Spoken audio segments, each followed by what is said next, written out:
The normal reaction to this kind of ongoing humiliation as debasement is to believe that there is something drastically wrong with you. From that sense of unfixable defectiveness is born a bad case of lifelong shame. When you're regularly degraded, teased, or demeaned as a child, or as an adult for that matter, you may lump your wounding into one feeling: bad. The word functions on two levels: as a mood descriptor and as an assessor of self-worth.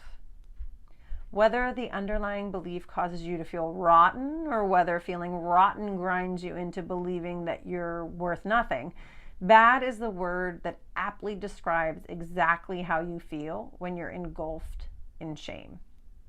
And so you wrongly assume, because I feel bad, I must be bad. Remember how one way we learn is through example? Well, I'm going to give you an example of shame playing a role in my life. When I was a child and into my teen years, I was intensely training in classical ballet. I come from a family that's pretty middle American, think like football and picnics in the backyard.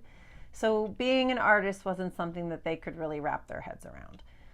That would be all well and good if that was the extent of it. But I had rehearsals and I had classes and I traveled for them and I left school early for them, and I was not at home on weeknights.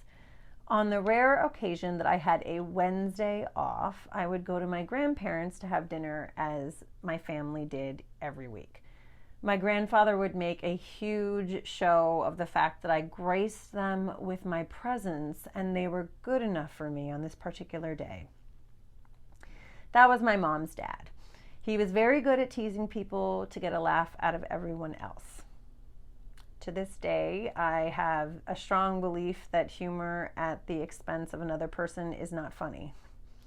My mother, his daughter, had envy for me and what I was doing with my life, and used to accuse me all the time of being someone who would want to leave her family, and that I would be calling on holidays because I would no longer want to see them, because they wouldn't be good enough for me when I got older. Shame. I was training in a classical art form and I wanted something for myself, and I began to feel ashamed for it. That did lead to perfectionism. For gosh sakes, I was training to be a ballerina, so how could it not have? But as I said when we started this lesson, for a very long time I truly believed I didn't feel shame, because I actually was feeling it all the time and didn't recognize a state without it.